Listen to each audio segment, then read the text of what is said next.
Um, in a way, this little talk is as much about Chekhov as it is about the supreme artist who introduced me to his work, the late American actress Kim Stanley.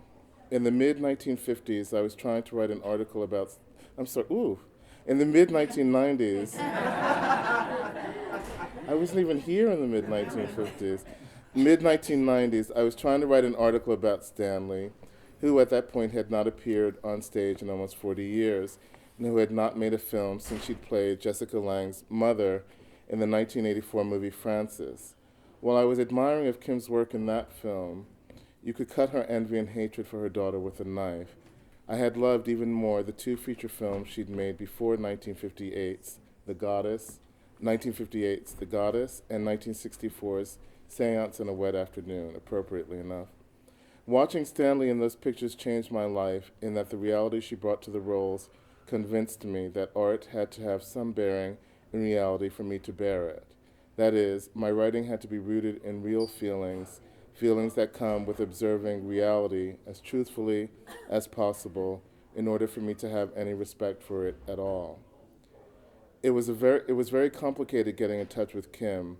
One had to phone her old friend Vivian Nathan, who had played the psychiatrist in Clute, and leave a number and explain what the call was all about. One morning, it must have been about 2 a.m., my phone rang, and on the other end of the line was that inimitable voice, husky and girlish, all at the same time. After introducing herself, Kim asked why I was interested in her and how it might work if I got permission to write the piece. It was very complicated getting in touch with Kim. One had to phone her old friend Vivian Nathan, who had played the psychiatrist in Clute, and leave a number and explain what the call was all about. One morning, it must have been around 2 a.m., my phone rang, and on the other end of the line was that inimitable voice, husky and girlish, all at the same time. After introducing herself, Kim asked why I was interested in her and how it might work if I got permission to write the piece. She was living in New Mexico then, sometimes teaching acting, but mostly being an incredible critic of acting. I remember her saying, apropos James Lipton's hosting duties on the television program Inside the Actor's Studio, do you know that man? He has nothing to do with the actor's studio. Of course, Kim had been one of Strasberg's great students and stars. Some called her the female Brando. Another time, watching Dennis Hopper on Inside the Actor's Studio, Kim Stanley said, Dennis has never had an unprepared moment in his life. Like all brilliant performers, Kim knew who and what she was sharing the stage with, and she knew writers. In another conversation, she asked me if I'd read Chekhov, and after I said no, he often struck me as quote unquote boring. Kim howled, but you've got to read him. And when I asked her why, she said, because his work isn't about life, it is life. You'll see. Okay, that was the part that I thought would interest you. It's nice to meet you. Um, you'll see. I had yet to see Kim's amazing performance in the 1966 Actors Studio production of The Three Sisters, but if I had, I would have recognized straight away that my resistance to Chekhov's genius was based in my contrariness. Other people said he was great, so I would deny him my attention. I would not read him. The human mind is a funny thing. Or I am a funny thing when it comes to quote unquote masterpieces. I am resistant to connoisseurship. But it was on her recommendation that I started with Chekhov's stories, and the first story I read was In the Ravine. It was as if the top of my head was being blown off, because there, in the affectless prose, the quote-unquote boring storyline, was the heart of human tragedy, which is to say man's cruelty to man. And I don't think the tragedy in this story would have meant as much if Chekhov had tricked it up with the kind of self-conscious literariness that can sometimes seduce me into believing real writing is happening and is being, quote-unquote, transformative. My article about Kim didn't work out, but she sent me a Valentine one Valentine's Day, and I think it was as a way of acknowledging that by reading Chekhov, I'd understand more the work of actors. Indeed, Chekhov married an actress, but he kept her at a safe distance so he could continue writing for her. And what I mean by that, understanding the work of actors, is this. He understood that emptiness has to exist between words on the stage in order for the actor to be. He found this enormously difficult.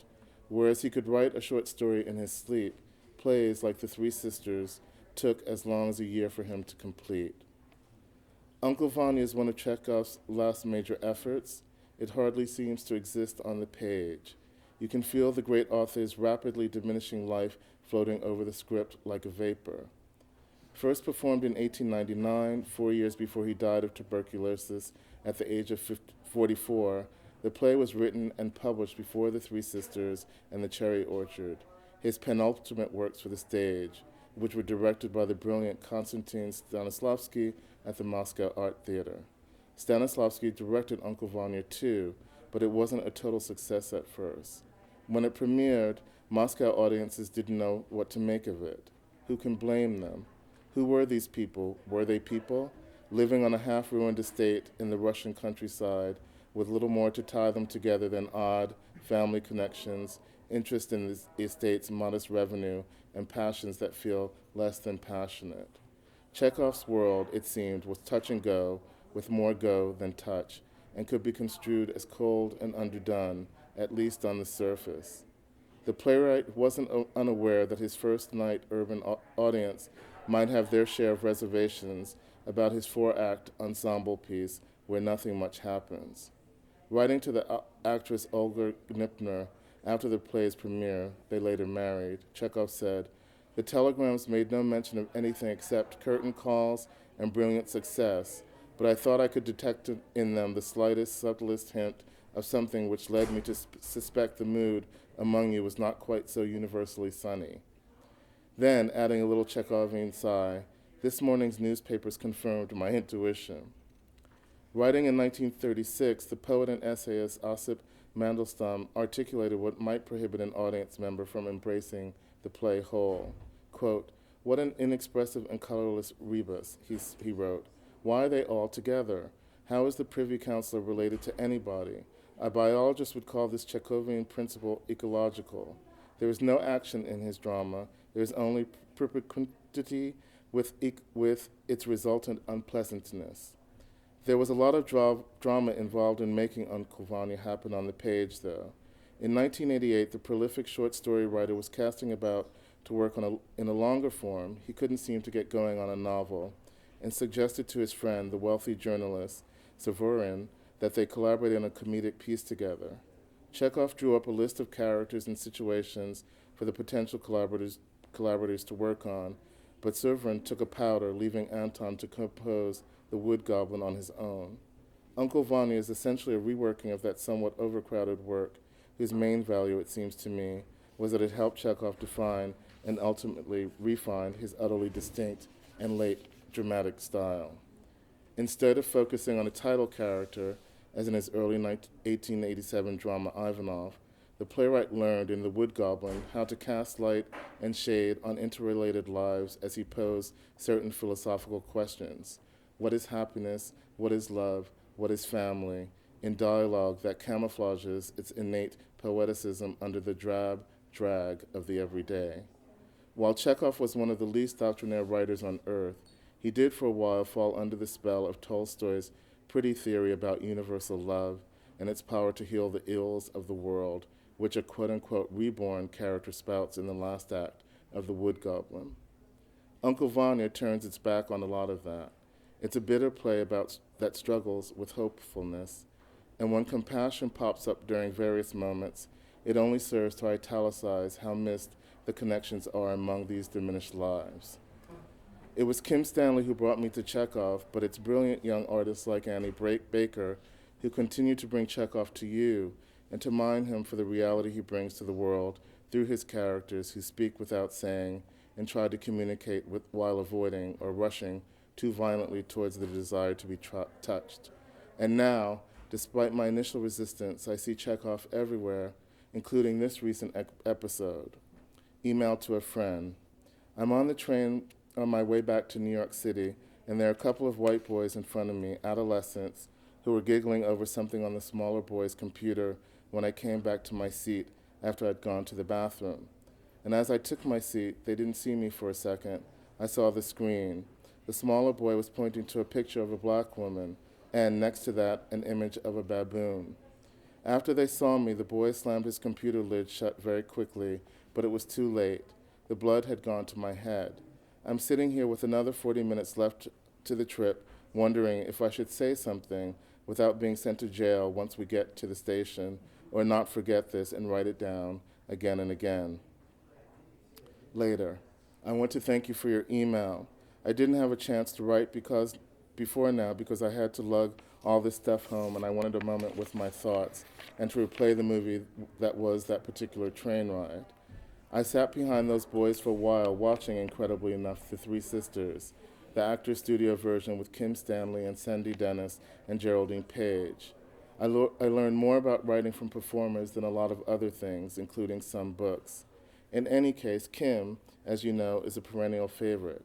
Along with Montgomery Clift, Kim manages to find elements in text and space, to find the poetics of space, with a subtlety that rivals and often makes trite the experience of reading established, generally self-conscious as verse.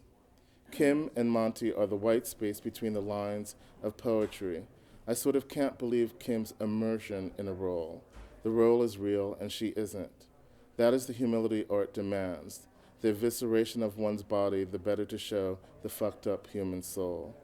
In any case, there are those lovely speeches in the first act in Chekhov where the sisters say they know they'll be forgotten, replaced by other sisters in different houses, and Vershinin, the visiting army officer, says they will in fact be remembered, that they are traces of reality that will stay in memory, and on and on.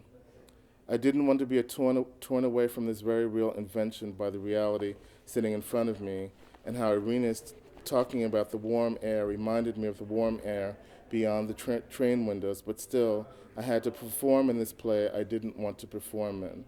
But Vershinin's words really worked on me. Our lives mean more than we know. I just read a fabulous quote attributed to Jane Bowles. Life has more imagination than we do. And who was I not to let my life lead me to its various starts and conclusions? I have no power over how my destiny will affect or not affect someone else. All I am is an image in someone else's mind. At least that's how Chekhov and these various performers were affecting me. As the black and white images bounced along on the bouncing train, I knew what I had to do, tell those boys about themselves, as the elders used to say in Brooklyn. I couldn't look the memory of my mother in the eye if I didn't say something. Indeed, I couldn't look at my inner eye if I didn't say something. And I hated what I became as I waited to say something, a person who clocked the uniform of the offenders, docksiders, cranberry-colored chinos, Ralph Lauren shirts worn down at the collar and cuff, thus sizing them up as quote-unquote privileged. I didn't want the class twinges we all suffer from, despite the long journey from England. Americans, and especially New Yorkers, can read privilege in a second, but there it was, and there I was. Is the computer screen a private space? If you open your computer screen on a crowded train, is it an invitation for what you're looking at? And there I was, wondering for a minute about all that when I heard myself say, leaning over those boys' seats as we all prepared to enter Penn Station, but before we got our bags, you know, if you look at a picture of a black woman laughing and then point to a picture of a baboon, people might take it the wrong way. Racism hurts. It's not an abstraction. Sexism hurts. And people use both things to belittle people. Fortunately for you, you'll probably never experience any of these feelings. The boys were silent for a moment. I turned back to my bag and started to pack up. A white woman behind me said, "Well done."